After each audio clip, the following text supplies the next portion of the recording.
Hi friends, YouTube पर आप सभी का स्वागत है। दोस्तों मैं फिर से आप सभी के सामने BE-VAE 181 का कुछ ऐसे महत्वपूर्ण प्रश्न को आप सभी के सामने लाया हूं जो कि बार बार परीक्षाओं में पूछे जाते हैं। और यहां पर मैं जितने भी प्रश्न आप सभी को बताऊंगा ये सभी के सभी प्रश्न जो है पिछले वर्ष में जितने भी परीक्षाएँ अब तक हुई हैं उन सभी परीक्षाओं में ये सभी प्रश्न जो है आए हैं और इस बार भी एग्ज़ाम में आने की संभावनाएँ काफ़ी ज़्यादा है। सो आप सभी से रिक्वेस्ट है कि आप एग्ज़ाम में जाने से पहले एक बार इन सभी प्रश्नों को एक बार ज़रूर पढ़ें। ओके। और एक चीज़, इस वीडियो के शुरुआत करने से पहले मैं बता दूं, बहुत से ऐसे बच्चे हैं जिन्हें मालूम नहीं है कि इस सब्जेक्ट का जो क्वेश्चन पेपर होता है वह सब्जेक्टिव होता है या MCQ टाइप का होता है। ओके, तो मैं उन सभी बच्चों का डाउट क्लियर कर दूं कि इस सब्जेक्ट का जो प्रश्न पत्र होता है वह सब्जेक्टिव नहीं होता है बल्कि MCQ टाइप के प्रश्न आते हैं। यानी कि इसमें एक प्रश्न आता है, यानी कि आपके प्रश्न पत्र में यह होगा कि एक प्रश्न पूछा जाएगा जिसके 4 ऑप्शन होंगे। उन चारों ऑप्शन में से आपको जो ऑप्शन सही रहेगा उसी को आपको टिक आउट करके आना है। ओके, तो एक डाउट क्लियर हो गया कि इस सब्जेक्ट का जो प्रश्न पत्र होगा MCQ टाइप का होगा। ओके, तो आइए चलते हैं और जानते हैं कि कौन कौन सा प्रश्न है जो कि प्रीवियस ईयर की परीक्षाओं में पूछे गए हैं और इस बार भी एग्जाम में आ सकते हैं। तो पहला प्रश्न आप स्क्रीन पे देख रहे हैं। प्रश्न आता है कि निम्नलिखित में से कौन सा मानवीय क्रियाएं भूमि निम्नीकरण का कारण है। यानी कि निम्नलिखित में से कौन सी मानवीय क्रियाएं भूमि निम्नीकरण का कारण है। पहला ऑप्शन में दिया है सूखा, दूसरा ऑप्शन में दिया है बाढ़, तीसरा ऑप्शन में दिया है भूकंप, चौथा ऑप्शन में दिया है वनोरोपण। तो वनोरोपण जो होता है यह एक ऐसी मानवीय क्रियाएं हैं जिसके कारण भूमि का निम्नीकरण होता है। दिमाग के कोने में बैठा लेना है कि वनोरोपण जो होता है एक मानवीय क्रियाएं हैं जिसके द्वारा भूमि का निम्नीकरण होता है। सूखा, बाढ़ और भूकंप जो है यह सभी प्राकृतिक क्रियाएं हैं जिसके कारण भूमि का निम्नीकरण होता है। यहाँ पर 2 प्रश्न समझ में आ गया। ओके, दूसरा प्रश्न है कि निम्नलिखित में से कौन सी मानवीय क्रियाएं भूमि निम्नीकरण का कारण है। समझ गए ना।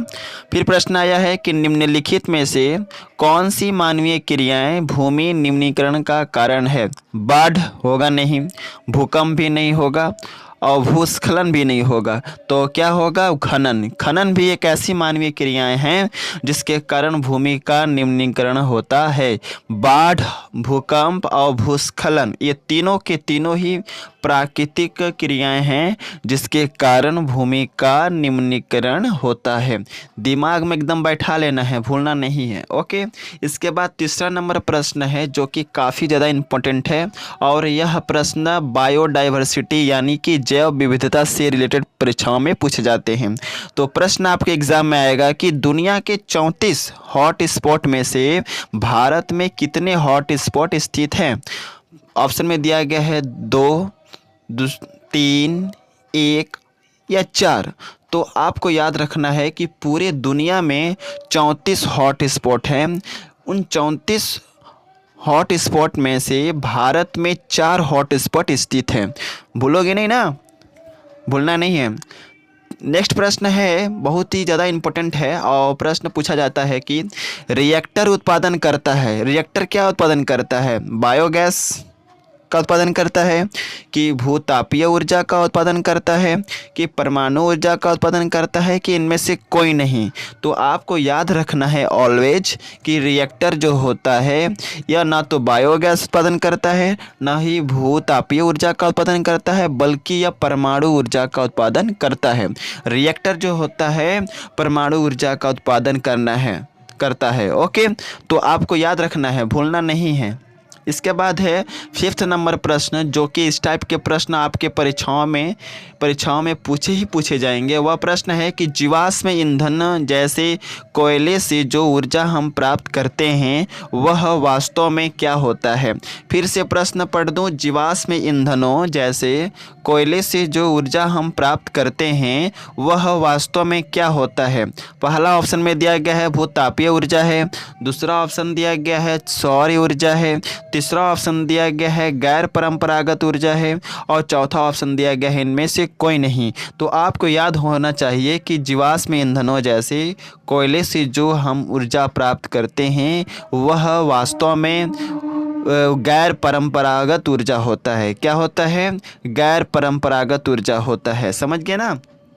इसके बाद है छठा नंबर प्रश्न, जो कि इस टाइप के भी प्रश्न आपके परीक्षाओं में रहेंगे। प्रश्न आता है कि निम्नलिखित में से कौन सा गैस वायु को प्रदूषित नहीं करती है?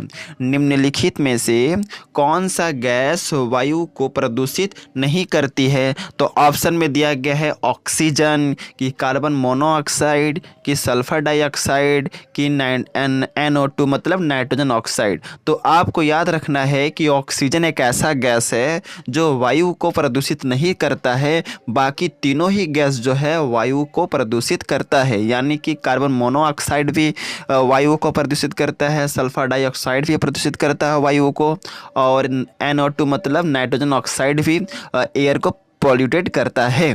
और सबसे बड़ा एयर पोल्यूशन को कौन है? एयर का पोल्यूशन कौन करता है? तो कार्बन डाइऑक्साइड यानी कि CO2। याद रहेगा ना।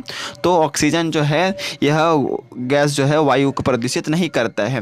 7वां नंबर प्रश्न है कि भूमिगत जल को प्रदूषित करने वाला अजैविक दूषक कौन सा है? बैक्टीरिया, आर्सेनिक, शैवाल, विषाणु। तो भूमिगत जल को प्रदूषित करने वाला अजैविक दूषक है आर्सेनिक। भूलना नहीं है। भूमिगत जल को प्रदूषित करने वाला अजैविक दूषक कौन सा है? आर्सेनिक। ओके। इसके बाद है 8 नंबर प्रश्न, जो कि काफ़ी ज़्यादा इम्पोर्टेंट है और इस तरह के प्रश्न परीक्षा में रहेंगे ही रहेंगे। वह है ग्रीन हाउस गैस के प्रभाव के कारण तापमान में कौन सा परिवर्तन होता है? तापमान में कमी आती है, कि तापमान में समानता रहता है, कि तापमान में वृद्धि होती है, या इनमें से कोई नहीं?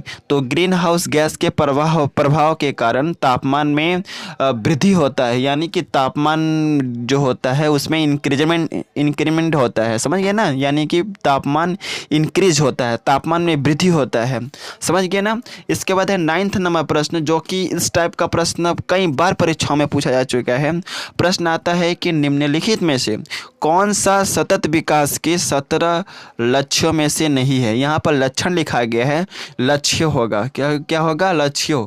निम्नलिखित में से कौन सा सतत विकास के 17 लक्ष्यों में से नहीं है? पहला ऑप्शन में दिया गया है गरीबी की सभी रूपों की समाप्ति। दूसरा ऑप्शन में दिया गया है भूख की समाप्ति, खाद्य सुरक्षा और स्वास्थ्य जीवन को बढ़ावा। तीसरा ऑप्शन में दिया गया है सभी के लिए स्वच्छता और पानी के सतत प्रबंधन की उपलब्धता सुनिश्चित करना। और चौथा नंबर में दिया गया है भूमि का कटाव। तो भूमि का जो कटाव है यह निम्न सतत विकास के 17 लक्ष्यों में से नहीं है, बाकी तीनों ही जो है सतत विकास के 17 लक्ष्यों में से आता है। इसके बाद है 10th नंबर प्रश्न, जो कि काफ़ी ज़्यादा इंपॉर्टेंट है। वह है निम्नलिखित में से कौन सा कार्बनिक यौगिक है? तो नाइट्रोजन जो है का कार्बनिक यौगिक है, प्रोटीन, कार्बोहाइड्रेट, लिपिड कार्बनिक यौगिक नहीं है। तो आई थिंक आप लोगों को इस वीडियो में समझ में आ गया होगा यह 10 का 10 प्रश्न। और एक चीज़ इस वीडियो के माध्यम से मैं बता दूँ, जिन्हें भी इसका PDF चाहिए आप मेरे टेलीग्राम चैनल से जुड़ सकते हैं। मैं अपने टेलीग्राम चैनल का लिंक इस वीडियो के डिस्क्रिप्शन में दे दिया हूँ। उस लिंक पर क्लिक करके टेलीग्राम चैनल से जुड़ जाइए। जैसे टेलीग्राम चैनल पर आते हैं मैं इसका PDF आप सभी को प्रोवाइड कर दूंगा। और एक रिक्वेस्ट है, जो भी न्यू व्यूअर्स पहली बार चैनल पर आए हैं चैनल को सब्सक्राइब कर सकते हैं, क्योंकि इस चैनल से हमेशा इंपॉर्टेंट क्वेश्चन प्रोवाइड किए जाते हैं। So best of luck for all of you for exam and thanks for watching my video. जय हिंद, वंदे मातरम।